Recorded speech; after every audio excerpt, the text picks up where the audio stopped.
Good morning, Jamie. Good morning, Dan. It is February 19th, 2025. So this morning, we have a major court date coming up on Friday, and it's very hard for me to verbalize what I have uncovered because essentially what we're going to be discussing is public knowledge. And my goal is to really reaffirm that my issue with Judge Esther Salas is purely professional. I did some research regarding the tragedy that she and her husband had to experience, and it really is sad that she was a victim of a crazy person, a complete lunatic who, do you know the facts behind it? No. Essentially, it was an attorney who killed her son. It was an attorney? It was an attorney. Oh. Yeah, it was an attorney. It was, someone... Please, let me explain to you. Yeah. So this human being, who I'm not even going to give the credit for a name, complete psychopath, was extremely anti-women's rights and continuously filed lawsuits which may or may not have some constitutional merit. Okay. And that's where the complexity is. And Judge Salas essentially represented female empowerment and the progressive democratic stance. And believe it or not, this attorney was the one that was some challenges in his own personal life, and I believe that he was battling some serious mental health issues. Oh yeah, for sure. Because in order to enact something like this, you have to be a complete lunatic. And that's where the problem is, that I get put into a box that is similar to these lunatics, and no one is able to really recognize what I'm about to say. So I want to reiterate that I am a father, I am a nonviolent human being, and I am so against the disgusting nature of how Judge Salas and her husband, as well as hundreds of other judges, have used the tragedy of her son's passing in order to create pretty much an unbreakable curtain of power. There's no one that's able to stop this, because essentially this woman is able to use the tragedy that she has experienced in her life to be able to say nothing. She doesn't have to say anything. There's no one that's going to stand up to a corrupt judge, because she is the empowerment of judges. This woman has done more for the power of judges and the privacy of judges than anyone else by being a martyr, a sacrifice, a lone example of what we can experience. So on that, I really want to take the mask off of the air of legitimacy. And these people like Bob Menendez, Judge Salas, Richard Trank, they have power because we as a society give it to them.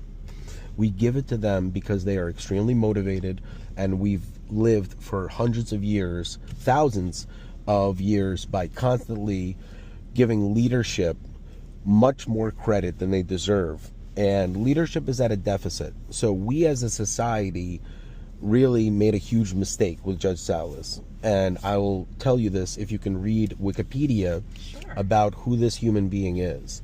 And I want to remind everyone that Judge Salas has went out of her way to destroy my constitutional rights, and has cost me up to $100 million in revenue and everything you can imagine. And the reason for that is because she was the presiding judge over me suing Fred Davies and Bob Menendez. But I also had a number of other cases with her, which just coincidentally she suppressed, because she had to suppress Fred Davies and Bob Menendez. And before we even read this, I want to ask you a question, Jamie. Okay. Do you know why Bob Menendez was caught? How or why? Why he was caught, not how. Why? Because don't know why. See, this is where facts and numbers can't be disputed. Bob Menendez, as well as many other crooked politicians, have made a massive amount of money by being able to sway civil cases, predominantly real estate and partnership disputes, and issues that are extremely beneficial at the core of the result. Okay. So he has meddled in hundreds of civil cases on behalf of people who have supported him. And it wasn't until he crossed over twice to criminal cases that's where he made his biggest mistakes. Okay. His greediness of trying to intervene in the criminal matter of his friend, the one that flew him out to the islands and had all those young girls. Right. That was Bob Menendez once again interfering in a criminal prosecution, which only subsequently led to him having charges filed against him. So that was when he was exposed. And it wasn't until he interfered in Fred Davies' criminal prosecution as well as sentencing did he get caught, because the civil matters do not get any attention since they are controlled by the judges. What about the matter of his spouse killing someone? So once again, he was already too far in. Oh, okay. He was already interfering in a criminal matter, and believe it or not, he knew what is gonna happen, but he couldn't. His lifestyle and various other things simply prevented him from taking recognition as to what he was doing. So back to Judge Salas. Okay. Judge Salas and Bob Menendez are extremely close, to a point where her husband and her would publicly support him at a moment where he was disgraced and facing the consequences. What that means is no one ever said for Judge Salas cannot be friends with Bob Menendez, but it's the support of the criminality and to circumvent the responsibility of paying his debt to society that makes me realize exactly what happened. So here is me unmasking. Now remember, judges are extremely powerful and they have police officers that work for them. So there's a lot of police officers that think that by doing something negative to me, by setting me up, by arresting me, they're going to win favors with the judges. I assure you, just like I was used by these lawyers, you, the person that's watching this, is about to be heavily used should you try to... I get very thirsty. I apologize. Now, Jamie, why don't you go ahead and unmask Judge Salas exactly for the human being that she really is, and not the perpetrator of this narrative that everyone's just been eating up and buying. Let's take a look. Why don't you read? Start from the beginning. This is a freedom of speech matter, and I am extremely disheartened that I have to go down this road. I never wanted to. Go ahead. All right. Esther Salas, born December 28, 1968, is a United States District Judge of the United States District Court for the District of New Jersey, sitting in Newark, New Jersey. She previously served as United States Magistrate Judge of the same court from 2006 until her confirmation as a district judge in 2011. Salas is the first Hispanic woman to serve as a United States Magistrate Judge and as a... Pause. That's extremely racist, and I'll tell you why. Because she is a female, and there are other females that have held this position, and having the Hispanic lineage is extremely racist towards all the people that are not Hispanic American females. And the reason why I say this is Bob Menendez has made an entire platform around being a minority, and if you can take a look at what has happened, the reason for this is because we've allowed it. So please continue. Early life and education. Salas is from Monterey Park, California, and is the daughter of a Cuban mother and a Jewish Mexican father. Cuban, okay? So that's really important. Where was Bob Menendez's family from? Cuba. All right, keep going. Her father is Jewish and her mother is Go Catholic. ahead. At the age of 5, her mother, Aurelia Salas, along with her siblings, moved to Union City, New Jersey. Whoa! Union City, New Jersey, at the age of 5. Keep going. Though she lost contact with her father when she moved from the West Coast, she would later reconnect with him during the course of the background checks she underwent upon being appointed a federal judge. Growing up indigent, Salas recalls having to translate for her mother at the welfare office and later helping friends with various problems facing their lives, an activity that led her to her pursuit of a career focusing on human services. Human services. Okay. Salas attended Emerson High School in Union City, where her extracurricular activities included cheerleading. She was a cheerleader from Union City High School. Correct. And when did she graduate? After graduating from high school in 1987. Pause. She graduated high school in 1987, Union City. Now let's take a look at Bob Menendez, what he was doing in 1987.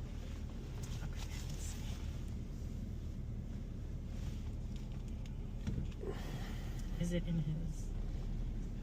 Yeah, you could go into political career.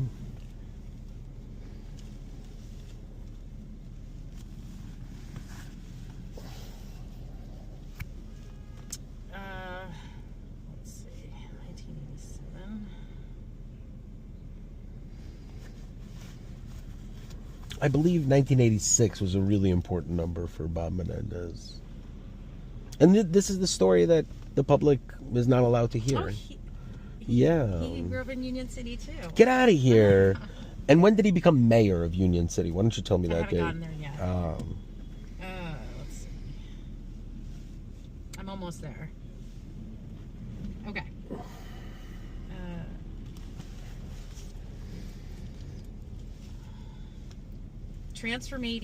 Transformation 86. I guess it's something that happened in Union City. I can read it, but... Go ahead. Okay. When did he get elected mayor? You know. Okay. In the 1984 presidential election and the 1985 state elections for governor and General Assembly, the Republican Party carried Hudson County with the crucial support from Jersey City to Mayor Gerald McCann.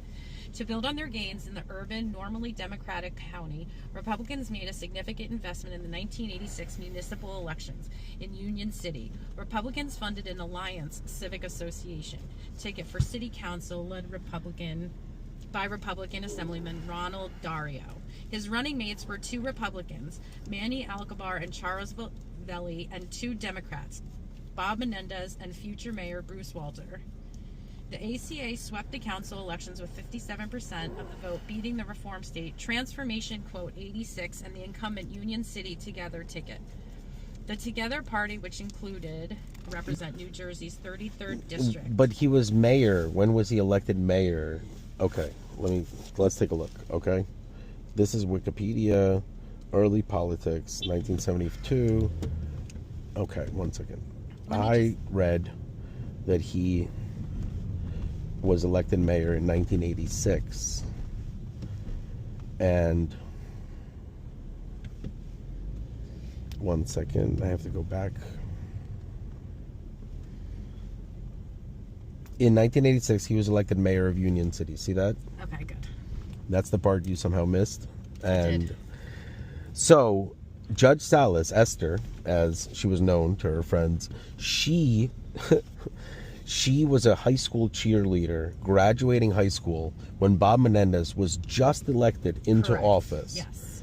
And 30-something years later, this woman supports Bob Menendez. Because, let's be honest here, I am sure that there is a lot more to this story of the relationship between Bob Menendez and Esther Salas. For sure. And the fact that Bob Menendez was never criminally charged, and really I exposed the closeness of the relationship between the Menendez family and the Salas family. And, you know, they go by the female last name, and that's cool. But her husband has a different last name, and essentially anyone watching this should really open their eyes. And I very carefully, well, it wasn't me, it was Project Ghost. We very carefully set up a really democratic, liberal thinking individual to show the people here that the media works very hard at suppressing the truth. Because the reality is that the female that was selected to be the reporter is the complete opposite of someone who is interested in exposing the liberal media's agenda and how detrimental they are to every tax-paying human being. Because when I say liberal media, I'm just blanketing a generalization of human beings who run under the Democratic Party's ticket, while at the same time having a double life. And that really is the systemic issue. And by selecting a reporter and exposing the true nature of the relationship and saying, hey, watch this, take a look at how she does absolutely nothing, because she is part of a machine that perpetrates a story that's a lie. And we have tolerated this lie for so long that, for me, I haven't made my battle cry yet on YouTube. But when I do, because the reality is that if we continue to go down this path and tolerate this indifference towards the lawmakers and the judges that we elect, we pay them taxpayer dollars. Now, Judge Salas cannot possibly sustain her lifestyle Her husband's an attorney as well, but that really begs the difference. That begs the question: how can someone be a judge to a group of people and say I'm neutral while having their husband or spouse make a living in the legal community? That person is obviously known to be the husband of a very prominent judge, and that's where the corruption element stems. I think we didn't go far enough. Let's see, 47th and 6th. Yeah, we didn't go far enough. Relax. We're in Times Square. So that's can't make a left here. I kind of screwed up, but it's okay. We have to go further. Beautiful, beautiful city of New York. Looks kind of empty. Back to what we were talking about. You're a female. Mm-hmm. You're a mother. Yes. How do you feel about what I've just said to you? I've just exposed to you the origin of the relationship, where Bob Menendez was a very powerful person, and he really put Esther Salas on her track to be the judge that she is. They worked hand in hand. You had the female Hispanic woman, lawyer, that was really groomed for politics by Bob Menendez. And that's where what my thesis is. My thesis is Bob Menendez has groomed dozens of judges, just like Esther Salas, by inserting a public narrative onto something that really should be neutral. Now, how do you feel? Meaning, like, the public narrative about her is that she's Hispanic. And she's Hispanic and she's a woman and from the same place. Right. Well, no. He holds back. The current narrative holds back their links. Their links to when she was pretty much a minor. Right. And this guy was always known to be swayed by sexuality. Let's be honest. His first criminal trial was based on him having inappropriate relations with dozens of females that claimed to be of various ages, but they were more than half his age, or like less than half. I don't know, less than half his age. And essentially, his second issue with the law stemmed because he got himself involved in a relationship with a woman who pretty much owned him, and one of his claims to fame that he says is that he was able to recognize the Armenian genocide publicly. Well, that really begs the question of, would Bob Menendez be recognizing the Armenian genocide if he wasn't sleeping with a woman that was Armenian and had an agenda about this? It's remarkable that he continues to flaunt these accomplishments. They were purely selfish and self-motivated. So how do you feel about what I just said to you about Esther Salas? And I'm a father too. No one gives a shit about the 100 million or so that this woman has cost me, as well as cost hundreds of jobs. Days to obviously think about it, and I think that when we heard the name of her husband read in the sentencing, we both almost fell off our chair. It was sentencing for whom? Bob Menendez. And how many letters were read out loud by Bob Menendez? 7, maybe? No, not out loud. He mentioned 7. But he only read one letter out loud, which was that guy's. There were no other. It was just stories. That's he true. only That's read true. He only his read letter. His letter. There were 7 stories. Now, Judge Salas and her husband wanted Bob Menendez to have less jail time for a crime that he committed. They did. What reasoning do they even have? Secrets. Because Bob Menendez knows something, and he's going to be talking. Yeah. And not yet. He's going to do a year in jail, maybe a year and a half, and then he's going to want to get out. And he's going to say, you know what, I will fully cooperate, and here's what's really going on. And here's the story. Yeah, he's the only one. And I don't be surprised if he ends up, assassinated or something like that, because he really is the core that brought everything down. It wasn't until Menendez and his wife got sloppy that they really exposed the true nature of how politics and officers of the court really make their income.